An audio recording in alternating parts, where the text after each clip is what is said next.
तो हमारे चैप्टर का नाम है पुष्पी पादपों की आकार की।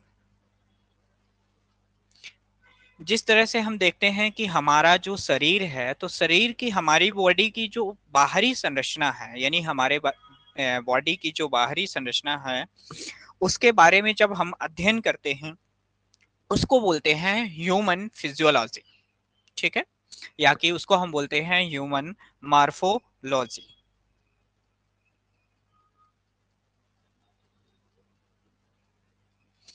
तो यदि हम देखें तो मार्फोलॉजी का मतलब यहाँ पे जो बाहरी संरचना है उसके बारे में अध्ययन करना। ठीक। अब जैसे पादप है, पादप के जैसे आपको मैंने, जैसे ये सामने पोस्टर आपको दिखाई दे रहा होगा कि इसमें हमने कई सारे छोटे छोटे से प्लांट्स बनाए हैं, और उन प्लांट्स में से जो है, तो उसके कुछ पार्ट्स आपको शो कर रहे हैं। ठीक है। अब यदि हम देखें तो कोई भी प्लांट हो गए, उसकी मॉर्फोलॉजी का मतलब क्या होता है। जब हम कोई पौधा है तो उस पौधे के बाहरी संरचना के बारे में अध्ययन करते हैं। अब उसका बाहरी संरचना कैसा हो गया, कोई भी प्लांट है, जब हम उसके बाहरी संरचना मतलब होता है, अम, यदि हम बोले बाहरी संरचना का मतलब है उसके जड़ का अध्ययन करना, तना का अध्ययन करना, पत्ती का अध्ययन करना, फूलों का अध्ययन करना, पत्तियों का अध्ययन करना। इन सभी का जब हम अध्ययन करते हैं, स्टडी करते हैं, उसको हम बोलते हैं पादप मार्फोलॉजी या प्लांट मार्फोलॉजी। ठीक है। तो इस चैप्टर में हम इसी के बारे में, आवाज नहीं आ रही मेरी?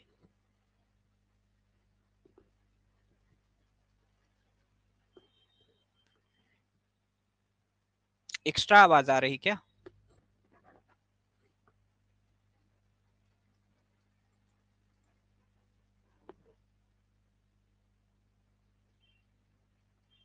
ओके। यदि हम देखें यहाँ पे, तो आप देख रहे हैं पादप मार्फोलॉजी यानी प्लांट मार्फोलॉजी। ठीक है।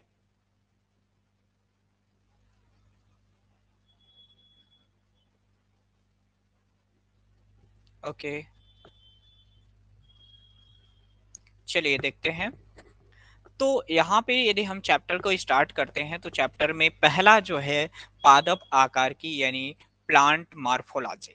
तो सामने आपको दिख रहा है कि एक डायग्राम बना हुआ है जिसमें हम अलग अलग पार्ट्स को क्या कर रहे हैं, शो कर रहे हैं, यानी प्रदर्शित कर रहे हैं। ओके।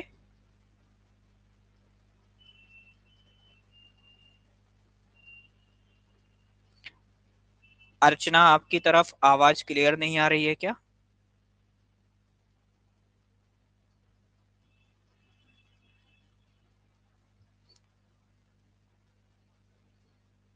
आप एक बार रिमूव होकर फिर से रीज्वाइन करिए, देखिए आपकी आवाज हो सकता है क्लियर हो जाए।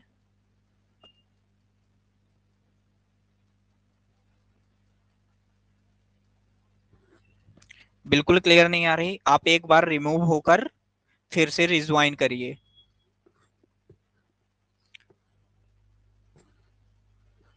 आप एक बार रिमूव होकर फिर से रिज्वाइन करिए, हो सकता है आपकी आवाज क्लियर हो जाए।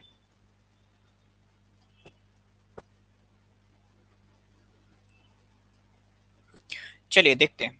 ये मान लीजिए कोई फ्लावरिंग प्लांट है। फ्लावरिंग प्लांट का मतलब होता है जिसमें क्या लगते हैं, फूल लगते हैं। ऐसे प्लांटों को हम क्या बोलते हैं बच्चा, फ्लावरिंग प्लांट बोलते हैं। ओके। अब ये जो फ्लावरिंग प्लांट होता है, तो इसके हम कई पार्ट्स को अध्ययन करते हैं, अलग अलग पादपों के अलग अलग पार्ट्स के अलग अलग भागों के बारे में हम क्या करते हैं, अध्ययन करते हैं। ठीक है। अब यदि हम देखें तो जो प्लांट्स होता है दो सिस्टम से मिलकर बना होता है, एक बना होता है शूट सिस्टम और एक बना होता है रूट सिस्टम। यहाँ पे जो शूट सिस्टम होता है, यहाँ पे जो शूट सिस्टम होता है, इसको हम बोलते हैं क्या, तना। क्या बोलते हैं, तना, यानी इसको हम बोलते हैं, शूट को हम बोलते हैं तना तंत्र। क्या बोलते हैं, तना तंत्र। ठीक है।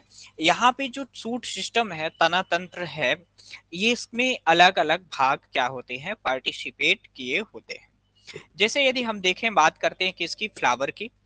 तो फ्लावर के पहले यदि हम देखें तो स्टेम आता है, स्टेम मतलब तना आता है। ठीक है। अब ये जो तना होता है, ये जो तना है, अब इस तने में पहली बात तो यहाँ पे ये जो तना हो गए इसको हम क्या बोलेंगे, स्टेम बोलेंगे। इस तने को हम क्या बोलेंगे, स्टेम बोलेंगे। आवाज क्लियर आ रही ना, नहीं आ रही होगी तो बता देना आप लोग। ये जो है ये क्या है, तना हो गया, और ये तना क्या है, स्टेम हो गया। ठीक है। अब ये जो स्टेम है, क्लियर आ रही है, ये जो स्टेम है, स्टेम से क्या होता है, कुछ शाखाएं निकलती है, टहनियां जिसको गांव में बोलते हैं। ठीक है। क्या निकलती हैं, कुछ शाखाएं निकलती हैं जिसको हम बोलते हैं ब्रांचेस। अब इनमें से ये जो कुछ निकल रही हैं शाखाएं, इनमें से क्या निकल रही हैं बच्चा, शाखाएं निकल रही हैं। इनमें से ये क्या निकल रही हैं, शाखाएं निकल रही हैं। अब इन शाखाओं पर क्या लगते हैं, ये फूल लगे हैं। इन शाखाओं को हम बोलते हैं बच्चा ब्रांच बोलते हैं। क्या बोलते हैं, ब्रांच। ब्रांच का मतलब होता है शाखा, शाखा का मतलब होता है टहनियां। ओके। अब ये जो टहनियां जो होती हैं, ये जो शाखाएं होती हैं, पौधे से किसी एक भाग से क्या कर रही हैं, अटैच होती हैं। जैसे आपके शरीर की जो शाखाएं हैं वो क्या है, आपके हाथ और पैर। अब ये जो आपके हाथ और पैर हैं, ये किससे अटैच है, आपके बॉडी से। तो आपकी बॉडी से जो निकलने वाली जो आपकी बॉडी की जो शाखाएं होती हैं, उसी तरह पौधों में भी क्या होती हैं, ब्रांचेस होती हैं, शाखाएं होती हैं। ठीक है। अब इन शाखाओं को हम क्या बोल रहे हैं, ब्रांच बोल रहे हैं। अब ये जो शाखाएं होती हैं प्लांट के स्टेम के जिस भाग से जुड़ी होती हैं, उनको हम बोलते हैं, क्या बोलते हैं, उस भाग को हम क्या बोलते हैं, गठान बोलते हैं, नोड बोलते हैं। क्या बोलते हैं, नोड बोलते हैं। यानी मान लीजिए यहां से ये शाखा यहां से जुड़ी है, तो ये वाला इसका क्या हो गया, नोड हो गया। क्या हो गया, नोड हो गया। नोड का मतलब होती है गठाने हो गई। क्या हो गई, गठाने हो गई। यानी ये शाखा प्लांट के इस भाग से जुड़ी हुई है, इसको हम बोलते हैं नोड। क्या बोलते हैं, नोड, गठान बोलते हैं। ओके। आवाज आ रही बच्चा, आवाज क्लियर आ रही मेरी, आवाज मेरी क्लियर आ रही। ओके। अब ये जो ब्रांचेस है, और ब्रांचेस के जहां से अटैच हो रहे हैं स्टेम से, तो वो क्या बना रही है, नोड बना रही, और दो नोड के बीच के स्थान को हम बोलते हैं इंटर नोड। क्या बोलते हैं, इंटर नोड। यानी एक गठान ये हो गई, एक गठान ये हो गई, इन दोनों गठानों के बीच के स्थान को हम क्या बोलेंगे, इंटर नोड। इंटर नोड का मतलब होता है हिंदी में अंतर्विष्ट। ठीक है। क्या होता है, अंतर्विष्ट होता है। इतना समझ में आया कि नहीं है, अंतर्विष्ट हो गया। ठीक है। तो नोड हो गई, इंटर नोड हो गई। अब क्या होता है, कभी कभी इन गठानों से, क्या गठानों के बीच में छोटी छोटी कलिकाएं होती हैं, बड होती हैं। ये जैसे ये देख रहे हो, एक फ्लावर बना रही है। क्या बना रही है बच्चा, फ्लावर बना रही है। ठीक है।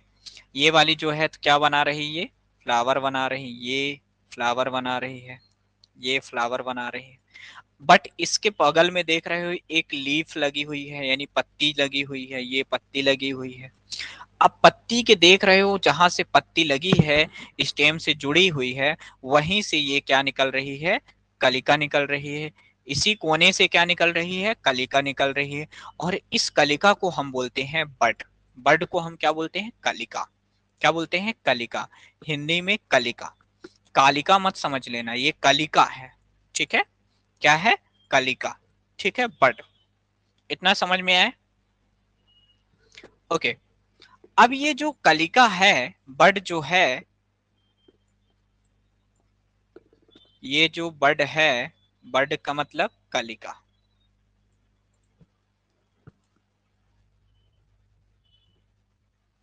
क्या है, बड का मतलब क्या है, कलिका। ठीक है। अब आ रही है आवाज सही?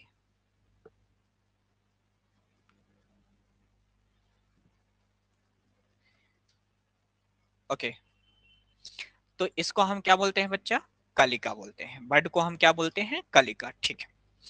अब ये जो बड है, कलिका है, जब ये आगे की ओर विकसित होती है, ये जब आगे की ओर विकसित होती है तो दो तरह की संरचनाएं बना सकती हैं।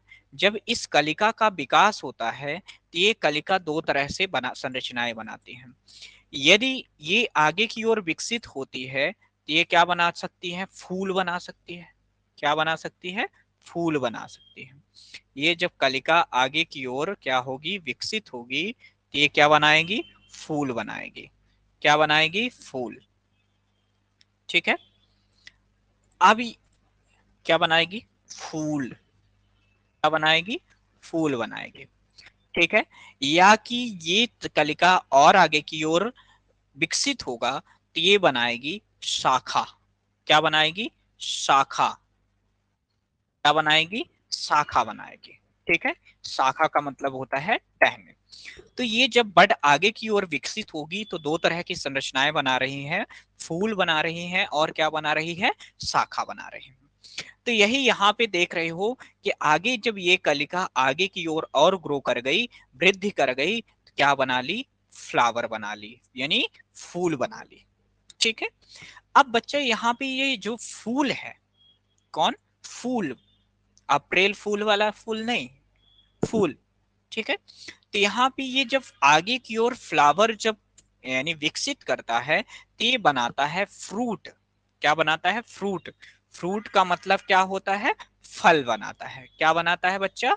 फल बनाता है। ये जब फ्रूट आगे की ओर विकसित यानी फ्लावर विकसित होता है, क्या बनाता है? फल बनाता है। क्या बनाता है? फल बनाता है। क्या बनाता है? फल बनाता है। इतना समझ में आया कि नहीं है? यानी जब ये फ्रूट आगे की ओर विकसित होता है तो क्या बनाता है? फल बनाता है। और बच्चा ये जब फल आगे की ओर विकसित हो जाता है तो क्या बनाता है? बीज बनाता है। क्या बनाता है? बीज बनाता है। क्या बनाता है? बीज बनाता है। क्या बनाता है? बीज बनाता है। इतना समझ में आ गया? हमें उम्मीद है कि समझ में आया होगा। ठीक है।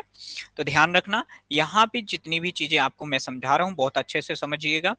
यहाँ पे देख रहे हो कि फ्लावर किस में कन्वर्ट हो रहा? फ्रूट में। फ्रूट किस में कन्वर्ट हो रहा? फ्रूट के अंदर बीज होते हैं। ओके। तो फ्रूट जो होता है वो किस में? फल में कन्वर्ट हो जाता है और फ्रूट के अंदर क्या होते हैं? बीज होते हैं। ठीक है। और ये क्या हो गया? स्टेम हो गया, लीफ हो गई, सूट। ठीक है।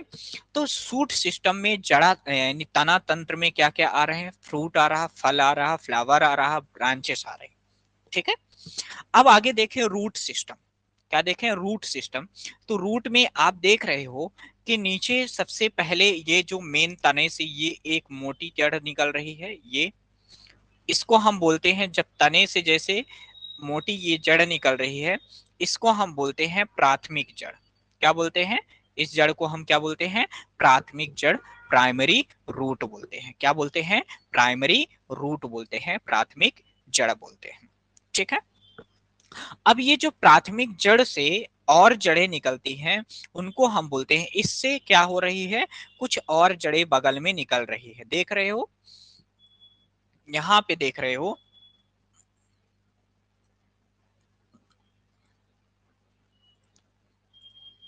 इसमें से कुछ ये जड़ें और निकल रही हैं। ये इन जड़ों को हम क्या बोलते हैं? सेकेंडरी जड़। और जब इन सेकेंडरी जड़ों से भी ये कुछ जड़ें निकल रही हैं, इनको हम बोलते हैं टर्सरी जड़ें, यानी टर्सरी रूट बोलते हैं। ठीक है। आवाज सही आ रही है? तो ये इतनी समझ में आए। तो ये क्या हो गया? ये सभी प्राथमिक जड़, द्वितीयक जड़, तृतीयक जड़ सभी मिलकर क्या बनाते हैं? रूट सिस्टम बनाते हैं। क्या बनाते हैं बच्चा? रूट सिस्टम बनाते हैं, जड़ तंत्र बनाते हैं। क्या बनाते हैं? जड़ तंत्र बनाते हैं। इतना समझ में है? ठीक है। चलिए आगे देखते हैं।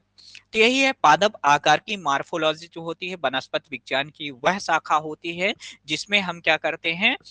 किसी भी पौधे में की जड़ का, तना का, पत्ती का, फूल का, फल का और बीज का अध्ययन करते हैं, उसको हम बोलते हैं मार्फोलॉजी। उसको हम क्या बोलते हैं? मार्फोलॉजी बोलते हैं। इतना समझ में आया? तो मार्फोलॉजी किसे बोलते हैं? जब किसी हम पौधे के जड़ का, तना का, पत्ती का, फूल का, फल का अध्ययन करते हैं उसको हम क्या बोलते हैं, मार्फोलॉजी बोलते हैं। इतना समझ में आया? ओके। अब जो पौधे का तना, यानी पौधे का जो तना है, स्टेम है, वो कैसा है ये देख रहे हो, लंबा है, बेलनाकार होता है। कैसा होता है? लंबा होता है, बेलनाकार होता है। शाखित भी हो सकता है, अशाखित भी हो सकता है। शाखित और अशाखित का मतलब क्या होती है? उसमें शाखाएं भी हो सकती और नहीं भी हो सकती है। ठीक है, तो वही बोल रहा कि एक पुष्पी पौधे में एक लंबा बेलनाकार अशाखित और शाखित अक्ष होता है। अक्ष का मतलब होता है स्टेम होता है, जिस पर अनेक पार्श्वपांग होते हैं। अनेक पार्श्वपांग का मतलब होता है अनेक शाखाएं निकलती हैं। ठीक है, पादप अक्ष भूमिगत जड़ तंत्र और भूमि के ऊपर प्ररोह तंत्र होता है। मतलब जड़ भूमि के नीचे यानी मिट्टी के नीचे जो होता है जड़ तंत्र होता है, और भूमि के ऊपर तना तंत्र होता है। अब ऐसा मत कर देना कि भूमि के ऊपर जड़ तंत्र होता है और भूमि के नीचे तना तंत्र होता है, ऐसा नहीं होता है ना। चलो ठीक है, आगे देखते हैं। अब ये यदि हम देखें तो रूट, यानी जो रूट है कैसी होती है। एक चीज और हम समझाना यहाँ पे चाह रहे हैं आपको, क्या चाह रहे हैं ध्यान से समझना। अब ये जड़ जड़ है और तने हैं, इनका विकास कैसे हो रहा है। ठीक है, तो यहाँ पे जो जैसे आपने देखा होगा कि अंकुरित चना, जैसे आप देखते हो कि आप स्प्राउट्स खाते हैं। स्प्राउट्स का मतलब होता है जब हम अंकुरित चने खाते हैं, तो अंकुरित चना जो होता है, तो उसमें देखोगे, ध्यान से देखना, मान लीजिए ये चना है, तो ये मान लीजिए आपने पानी में गलाया था और वो अंकुरण होने के लिए स्टार्ट हुआ। पहला स्ट्रक्चर उसका इस तरह से रहेगा। ठीक है, फिर वो धीरे धीरे उसमें और डेवलपमेंट होगा बच्चा। उसमें जब डेवलपमेंट होगा तो थोड़ा सा इस तरह से अंकुरित होगा। ठीक है, ये थोड़ा बड़ा हो गया। अब ये जब और अंकुरित होगा, और अंकुरित होगा, तो इसका संरचना कुछ इस तरह से बनता है। ध्यान से समझना, बहुत इंपॉर्टेंट है। एक नीचे की ओर जाता है और एक इसका ऊपर की ओर भाग जाता है। ध्यान रखना, जब आप मिट्टी में इसको गाड़ा देते हो तब ये ऐसा होता है, इस तरीके से। ठीक है, समझ में आ रहा है कि नहीं है? अभी ये क्या होता है नीचे, नीचे क्या हम कहाँ डाल रहे हैं, पानी में, तो ब्लू है पानी पानी, गाना सुना है ना, ब्लू है पानी पानी, तो यहाँ पे कर दो पानी पानी। ठीक है, अब ये जो ब्लू है पानी पानी में, जब ये पानी में रहता है, मतलब कि क्या है, जब इसको हम सॉइल में क्या करते हैं, गीली मिट्टी में डालते हैं, जब ये क्या करता है, अंकुरित होता है। क्या होता है? अंकुरित होता है। ठीक है, अब ये जो अंकुरण हो रहा है, तो इसके दो भाग हैं। इसके दो भाग कौन कौन से हैं, जरा आंखें खोलकर बैठिएगा और देखिएगा। इसके दो भाग ये हैं। दो भाग कौन कौन से हैं? एक भाग इसका ये वाला है। ठीक है,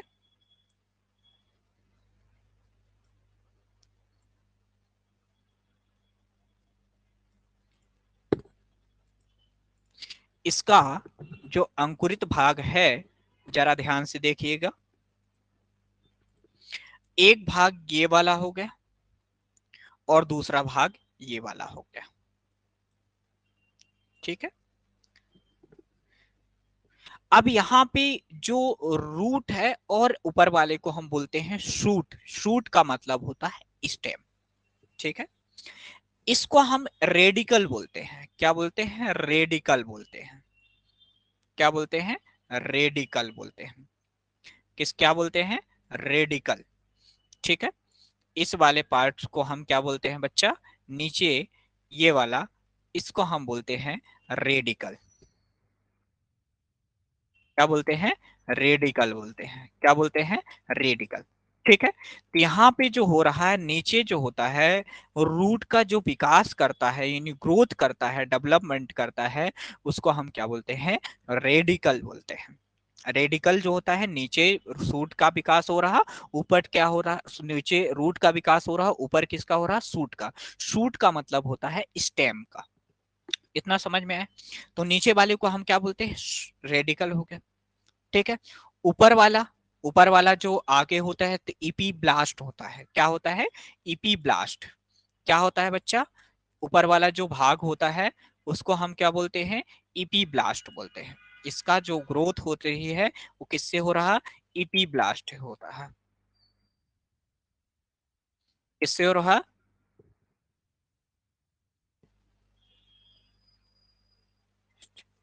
ईपी ब्लास्ट से हो रहा है। किससे हो रहा? ईपी ब्लास्ट से हो रहा। ठीक है, इतना समझ में आया कि नहीं है? ओके, तो ये समझ में आया। तो यहाँ पे रूट जो है, ये जो जड़ है, इसका विकास कैसे हो रहा और इसका डेवलपमेंट कैसे हो रहा, इसके बारे में हम देखेंगे। ठीक है, अब ये जब आगे की ओर जो जड़ है इसका जब विकास हुआ तो ये अलग अलग पार्ट्स में डिवाइड हो गए। ठीक है, अब जैसे मान लीजिए आपका शरीर हो गया, आपके शरीर का ग्रोथ कैसे होता है? आपके शरीर का भी ग्रोथ जो है, वृद्धि जो है, अलग अलग भागों में होता है। हम देखते हैं कि हमारे बॉडी में क्या होते हैं? ज्वाइंट्स होते हैं। क्या होते हैं? ज्वाइंट्स। ज्वाइंट्स का मतलब होता है जोड़ होते हैं, होता है। मान लीजिए आपके हाथ का एक पैर यानी एक ज्वाइंट के, मान लीजिए यहाँ से आपके हथेली से लेकर ये कोहनी तक का जो भाग है, मान लीजिए उसकी वृद्धि ना हो, कोहनी से लेकर आपके यहाँ तक का भाग का क्या हो? वृद्धि हो, तो आपका ये कोहनी से लेकर हथेली तक का भाग क्या हो जाएगा? छोटा रह जाएगा। लेकिन यहाँ कोहनी से लेकर यहाँ तक का भाग क्या हो जाएगा? ग्रोथ हो जाएगी, है ना। मतलब ये हुआ कि जब आपके बॉडी में बराबर और इक्वल तरीके से क्या हो रही है? वृद्धि हो रही है। अब आपके शरीर में भी कई पार्ट्स ऐसे हैं जिनकी ग्रोथ एक बार होती है, हर बार नहीं होती। उसी तरह प्लांट्स में भी, जड़ों में भी कुछ पार्ट्स ऐसा होता है जो परमानेंट होता है, जिसमें विभाजन की क्षमता बिल्कुल नहीं होती है। कुछ पार्ट्स ऐसा होता है कि परमानेंट नहीं होता है। कुछ पार्ट्स ऐसा होता है जहां पर कोशिका का विभाजन होता है। ओके, तो इसको जो रूट है इसको अलग अलग भागों में क्या किया गया है? डिवाइड किया गया है। अब वो अलग अलग भाग कौन कौन से होता है? तो जैसे देखिए हमारे बॉडी में सबसे टॉप में क्या है? सर है, और सबसे नीचे क्या है? तली है ना। तो अलग अलग पार्ट्स में हमारे बॉडी में भी अलग अलग ग्रोथ हो रही है। अब जैसे मान लीजिए जो भी प्लांट्स होते हैं उनमें ग्रोथ कहाँ से होती है? यदि हम प्लांट्स के ग्रोथ की बात करते हैं तो प्लांट्स के ग्रोथ की जो बात होती है, तो प्लांट का जो सिर वाला भाग होता है यानी टॉप वाला भाग होता है वहां से ग्रोथ होती है, या उसकी रूट के जो सबसे लास्ट वाला भाग होता है वहां से ग्रोथ होती है। ठीक है, अब इन दो जगहों से क्या हो रही है? ग्रोथ हो रही है, यानी वृद्धि हो रही है। ठीक, अब बच्चा यहाँ पे आपके सामने ये डायग्राम दिया गया है, सेम यहाँ भी ऐसे ही है। यहाँ पे सबसे आगे क्या है? अब ग्रोथ हो रही है तो उसके अलग अलग रीजन है, अलग अलग क्षेत्रों में विभाजित किया है। सबसे सामने सबसे टॉप में यानी रूट के सबसे टॉप में, यानी जैसे आपके सर में क्या होते हैं? हेयर्स होते हैं। हेयर्स के ऊपर आप गर्मियों में बचने के लिए क्या लगाते हैं? कैप लगाते हैं। उसी तरह से जड़ों में भी क्या होता है? उनको सुरक्षित करने के लिए उनमें क्या होता है? एक कैप लाइक स्ट्रक्चर होता है, यानी टोपी के समान संरचना होती है, जिसको हम बोलते हैं रूट कैप बोलते हैं। क्या बोलते हैं बच्चा? रूट कैप बोलते हैं। क्या बोलते हैं? रूट कैप बोलते हैं। ठीक है, क्या बोलते हैं? रूट कैप बोलते हैं। तो यहाँ पे आप देख रहे हो कि यहाँ पर एक कैप लाइक स्ट्रक्चर आपको शो हो रही है, जिसको हम क्या बोलते हैं? रूट कैप बोलते हैं। यहाँ पे ये कैप लाइक स्ट्रक्चर आपको प्रदर्शित किए जा रही है यहाँ पे, इसको हम बोलते हैं रूट कैप बोलते हैं। अब रूट कैप की आवश्यकता इसलिए होती है क्योंकि यहाँ पर क्या होती है? विभाजन करने वाली कोशिकाएं होती हैं। क्या होती हैं? विभाजन करने वाली यहाँ पर क्या होती हैं? बहुत सारी कोशिकाएं होती हैं, इसलिए इसको हम बोलते हैं region of cell division. Region of cell division यानी ऐसा क्षेत्र जहां पर क्या हो रहा है? कोशिका का विभाजन हो रहा है, इसलिए उसको हम बोलते हैं रीजन ऑफ सेल डिवीजन। इतना समझ में आया कि नहीं? Okay, region of cell division के जस्ट ऊपर होता है region of cell elongation. Region of cell division के जस्ट ऊपर क्या होता है? Region of cell elongation. Region of cell elongation. Region of cell elongation. Cell elongation का मतलब क्या होता है? सेल यहाँ पे लंबी हो रही है, बड़ी हो रही है, इसलिए हम उसको बोलते हैं रीजन ऑफ सेल इलोंगेशन। उसके ऊपर जस्ट होता है region of cell maturation. Maturation का मतलब जैसे आपको बोला जाता है कि आप 18 साल की एज की हो गए हो, आप क्या हो गए, मैच्योर हो गए, परिपक्व हो गए। तो वही है कि यहाँ की जो सेल होती है वो मैच्योर हो चुकी है, उनमें विभाजन नहीं होता। जैसे ही आपकी ग्रोथ 18 के बाद आपकी ग्रोथ क्या हो जाती है, स्टॉप हो जाती है। उसी तरह से प्लांट में भी जो रीजन ऑफ मैच्योरेशन फेज होता है, वहां की कोशिकाओं में फिर से ना तो विभाजन होता है, ना तो फिर से उसमें ग्रोथ होती है, कुछ नहीं होता है। ओनली क्या हो गई, मैच्योर हो गई, परिपक्व हो गई। यानी वो क्या हो गई, किसमें कन्वर्ट हो गई, परमानेंट सेल में कन्वर्ट हो गए। ठीक है। फिर उसमें क्या होता है, जैसे आपके शरीर में कुछ छोटे छोटे से हेयर से निकलते हैं तो उनको हम रोम बोलते हैं। तो यहाँ भी रूट हेयर बोलते हैं। तो इनमें रोम लाइक स्ट्रक्चर होते हैं, उनको हम बोलते हैं रूट हेयर। ठीक है, इतना समझ में। चलिए हम आगे बढ़ते हैं। यदि हम देखें तो इसको किस तरीके से डिफाइन किया गया है। जो मूल गोब होता है, रूट कैप यानी कैप होता है, यह शीर्ष को क्या करता है, अवतरित करता है। अवतरित का मतलब होता है सुरक्षा प्रदान प्रदान करता है। शीर्ष क्षेत्र की वृद्धि करती हुई तरुण कोशिकाओं को क्या करता है, तरुण का मतलब होता है प्राथमिक कोशिकाओं को क्या करता है, सुरक्षा प्रदान करता है। ठीक है।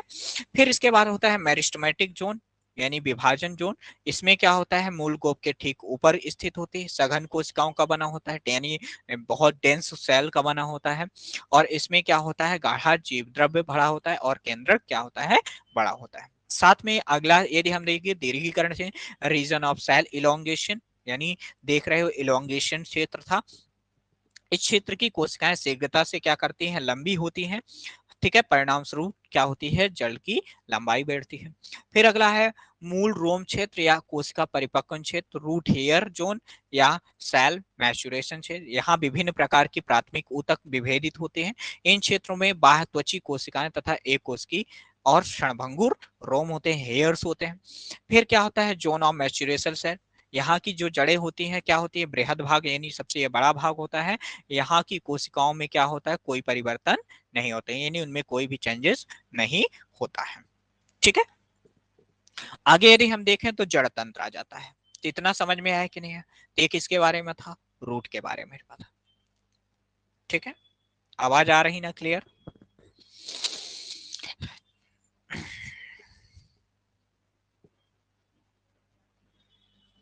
ओके, चलिए देखते हैं। यहाँ पे लिखा है दो प्रकार के जड़ तंत्र होते हैं। अभी अभी हमने बोला कि जो जड़ें होती हैं वो दो प्रकार की होती हैं। अब देखो, एक होती है मूसला जड़, एक होती है अपस्थानिक जड़। दोनों समझ लीजिए कि मूसला जड़ का विकास कहाँ पर होता है और अपस्थानिक जड़ों का विकास कहाँ पर होता है। अभी हमने एक डायग्राम बनाया था ये।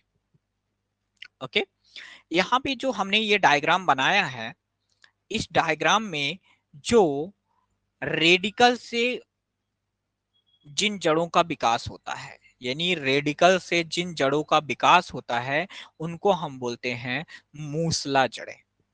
ठीक है, जिनका विकास किससे होता है, रेडिकल से होता है, यानी रूट सिस्टम से होता है। ठीक है, उनको हम बोलते हैं मूसला जड़ें।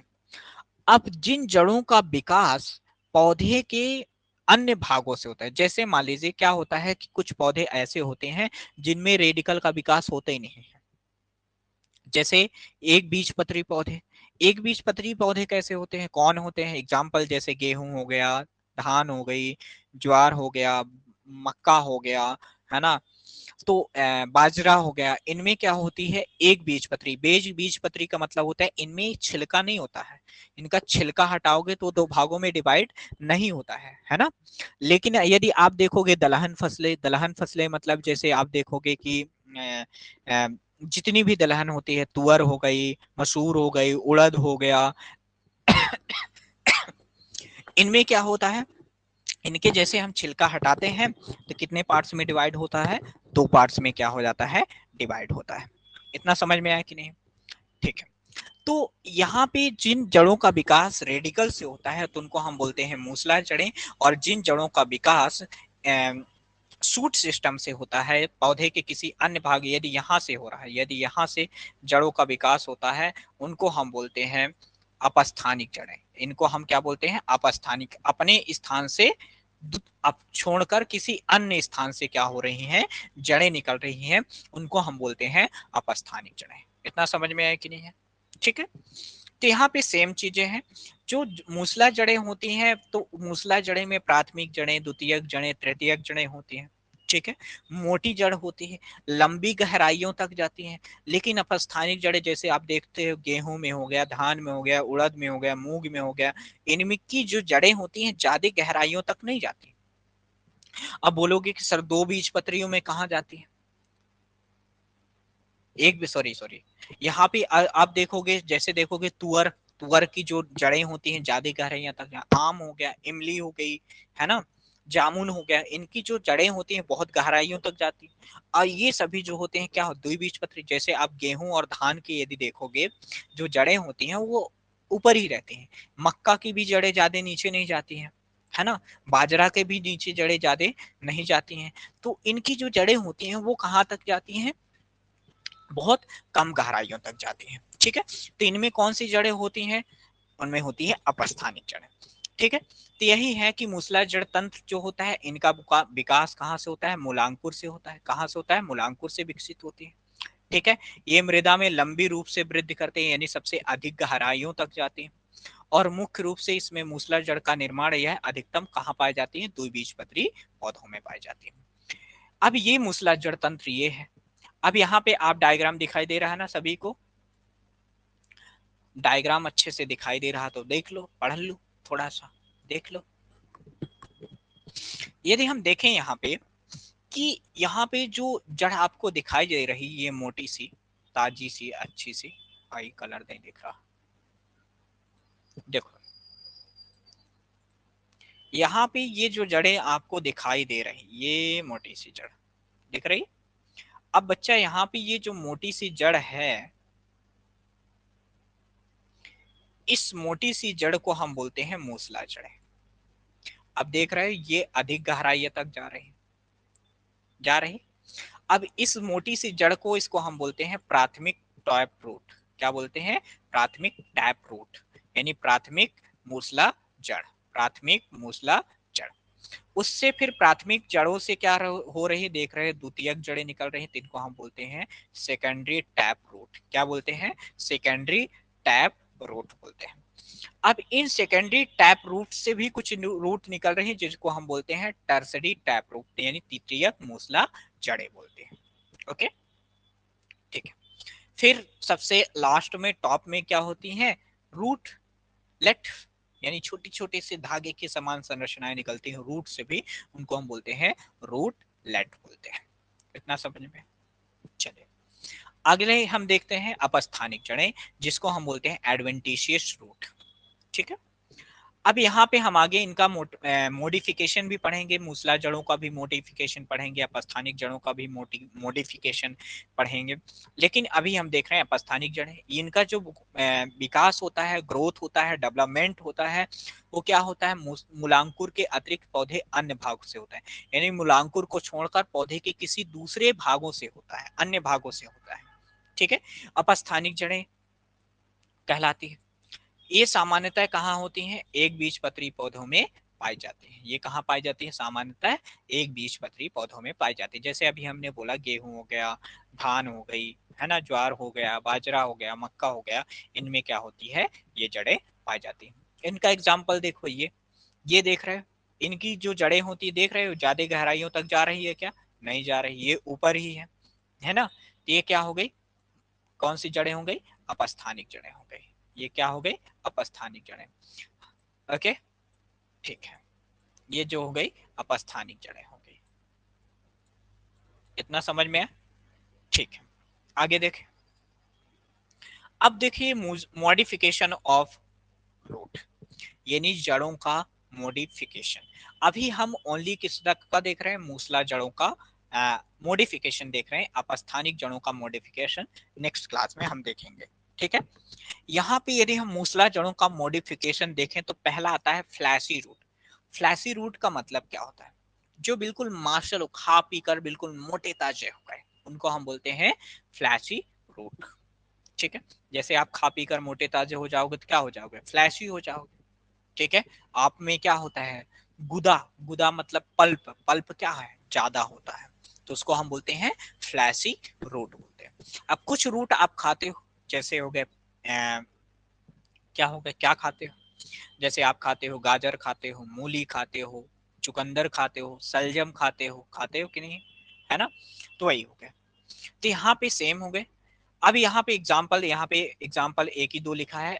हाँ, एक चीज और आपको मैं बताना चाहूंगा, जो आपको इस चैप्टर के एग्जाम्पल हैं, मैक्सिमम एग्जाम्पल आपको एनसीईआरटी से कवर करना है, क्योंकि इस चैप्टर में जो एग्जाम्पल आते हैं वो कहाँ से आते हैं, एनसीईआरटी से आते हैं। इसलिए हम साथ साथ में इसको एनसीईआरटी को भी कवर करेंगे, ठीक है। एनसीईआरटी को हम पढ़ेंगे जरूर, क्योंकि जो एग्जाम्पल है उसको हम किससे कवर करना है, हमें 100% जो उदाहरण जो है कहाँ से कवर करना है, एनसीईआरटी से। चलिए देख, यहाँ पे देख रहे हैं, यहाँ पे ये गाजर हो गई, है ना, ट्यूनिप हो गया, ठीक, ये ट्यूनिप क्या है, सलजम है, ठीक है। फिर सुगर बीट हो गई, आई, ठीक है, कैरेट हो गई, सुगर बीट हो गई, फिर बीट रूट हो गई, सलजम हो गई, तो ये क्या हो गए, किसके उदाहरण हो गए, ये उदाहरण हो गए किसके, फ्लैशी रूट के। फ्लैशी रूट मतलब मूसला चढ़ के। इतना समझ में आया कि नहीं, ओके। अब अगला आता है नोड्यूलेटेड रूट। नोड्यूलेटेड रूट का मतलब होता है ग्रंथिल जड़ें, ऐसी रूट जिनमें क्या होते हैं, गठान हो जाती है। जैसे देखते हो कि हमारे शरीर में क्या होता है, कभी कभी हमारे बॉडी में अनियमित विभाजन की वजह से हमारे बॉडी में गांठें बन जाती हैं, बन जाती है, जिसको आप बोलते हो कि गठान बन गई, कैंसर हो सकता है, कुछ भी हो सकता है। अरे भाई नहीं होता है ऐसा, हर गठाने कैंसर नहीं है, लेकिन हर कैंसर गठान हो सकती है, ध्यान से समझना, हर गठाने कैंसर नहीं है, लेकिन हर कैंसर गठान हो सकती है, ओके। यहाँ भी सेम है, यहाँ पे देख रहे हैं क्या, नोड्यूल देख रहे हैं। अब क्या होता है कि ये जो नोड्यूल है, गठाने हैं, ये एक्चुअल में एक बैक्टीरिया के इन्फेक्शन की वजह, जैसे आपकी बॉडी में भी यदि गठान बनती है तो ओंकोजीन की वजह से बनती है। आपकी बॉडी में एक जीन है जिसके इन्फेक्शन की वजह से आपके बॉडी में क्या बन जाती है, गठाने बन जाती है। उसी तरह से इन प्लांट्स में भी जो होती हैं, एक जीन होता है जिसका नाम है क्या, राइजोबियम।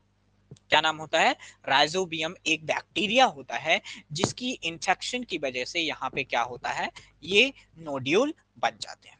अब ये जो नोड्यूल्स होते हैं, ये आगे की ओर जब ग्रो करते हैं, डेवलप करते हैं, तो एक्चुअल में ये नोड्यूल्स आगे की ओर बहुत बड़ी ज्यादा नहीं बनाते हैं, यानी हर एक पार्ट्स में छोटे छोटे से गठान बना लेते हैं, ठीक है। अब ये जो है तुमको आपको कहाँ देखेंगे, जितनी भी दाल वाले पौधे होंगे, जैसे तुअर हो गया, मसूर हो गई, उड़द हो गया, है ना, सोयाबीन हो गया, मूंगफली हो गई, इनकी जो जड़ें होंगी उनमें ये आपको देखने को मिल जाएगा, आसानी से मिल जाएगा, ठीक है। अब यहाँ पे ये जो नोड्यूल्स हैं, यहाँ पे कौन सा बैक्टीरिया होता है, राइजोबियम होता है। क्या होता है, राइजोबियम होता है। अब ये जो राइजोबियम का कार्य होता है, इन नोड्यूल में होता क्या है, ये नोड्यूल में क्या करता है, नाइट्रोजन फिक्सेशन करता है। क्या करता है, नाइट्रोजन को इकट्ठा करके रखता है। कौन इकट्ठा करके रखता है, राइजोबियम बैक्टीरिया इनमें क्या करता है, इकट्ठा करके रखता है, ठीक है। अब क्या करता है, ये नाइट्रोजन फिक्सेशन क्यों कर रहा है, नाइट्रोजन फिक्सेशन इसलिए करता है क्योंकि उसको क्या करता है, मृदा की उर्वरा शक्ति को बढ़ाना होता है। तो मृदा की उर्वरा शक्ति को बढ़ाने के लिए यहाँ पर ये क्या करता है, नोड्यूलेटेड यानी गठानों का निर्माण करता है, ठीक है। आगे देखते हैं, ये फलियां लिखे, फलियां का मतलब होता है जितने भी दानेदार वाले फल यानी फसलें होती है। नेक्स्ट क्या है, श्वसन मोड, न्यूमेटोफोर बोलते हैं। क्या बोलते हैं, न्यूमेटोफोर बोलते हैं, फोर्स बोलते हैं, ठीक है। अब ये जो होते हैं श्वसन मूले जो होती हैं किसमें पाई जाती है, एक प्लांट होते हैं जिनको हम बोलते हैं मैग्रूव प्लांट। क्या होती है, मैग्रूव प्लांट। अब मैग्रूव प्लांट होते क्या है, तो मैग्रूव प्लांट ऐसी जगह में होते हैं जहां पर दलदली जगह होती है। दलदली का मतलब क्या होता है, ऐसी जगह जहां पर पानी की कमी होती है। क्या होती है, पानी की कमी होती है। तो पानी की कमी वाले स्थानों पर क्या होते हैं, ये जड़ें क्या होती हैं, उगाती हैं। तो पानी की कमी वाले स्थानों पर क्या होती हैं, ये जड़ें उगाती हैं। अब क्या होता है कि ये इनमें पानी की जहाँ कमी होती है, पानी बहुत भरा रहता है, यानी पानी की कमी मतलब जहाँ पे पानी ज्यादा है लेकिन ऊपर नहीं जा रहा, यानी इनमें ऑक्सीजन की क्या हो रही, डेफिशिएंसी हो रही है, श्वसन लेने के लिए क्या हो रही, कमी हो रही। ठीक है, तो ऑक्सीजन की जब कमी हो जाती है तो क्या करते हैं, इनकी जो जड़ें होती हैं जमीन से बाहर निकल आती हैं। ठीक है, इस तरह से ये देख रहे हो खूंटे जैसे, जैसे गांव में क्या करते हैं, मवेशियों को बांधने के लिए खूंटा होता है, तो खूंटे के लाइक ये क्या करती हैं, जड़ें बाहर निकल आती हैं। और इनमें छोटे छोटे से पोर्स होते हैं जिनको हम बोलते हैं निमेटोफोर। क्या बोलते हैं, निमेटोफोर। क्या बोलते हैं, निमेटोफोर। ठीक है, ये ब्रीथिंग जड़ होते हैं, रूट होती हैं, और इनमें क्या होता है, निमेटोफोर होता है। ठीक है, इतना समझ में आया। तो निमेटोफोर किस में होता है, श्वसन जड़ों में होता है। श्वसन जड़ें बाहर क्यों आ जाती हैं, क्योंकि वहां पर ऑक्सीजन की क्या होती है, डेफिशिएंसी होती है, कमी होती है। ऑक्सीजन की डेफिशिएंसी कमी होने की वजह से ये क्या करते हैं, जड़ें क्या करती हैं, जमीन से बाहर आ जाती हैं। ठीक है, इतना समझ में है। तो अभी तक में, यहां तक में सिर्फ क्या कंप्लीट हुआ है, मूसला जड़ें हुई। अभी अपस्थानिक जड़ें नेक्स्ट क्लास में हम स्टार्ट करेंगे। ठीक है, तो बहुत बहुत धन्यवाद, आपने क्लास को ज्वाइन किया। अब हम पढ़ेंगे नेक्स्ट क्लास में इसके आगे का, और साथ में अभी जस्ट क्लास में हम एमसीक्यू आपको बताने वाले, तो एमसीक्यू में आपको ज्वाइन करना है, उसको करना है। ठीक है, तो मिलते हैं नेक्स्ट क्लास में, तब तक के लिए बहुत बहुत धन्यवाद। जय हिंद। अभी जाना नहीं, एमसीक्यू अभी स्टार्ट होगा।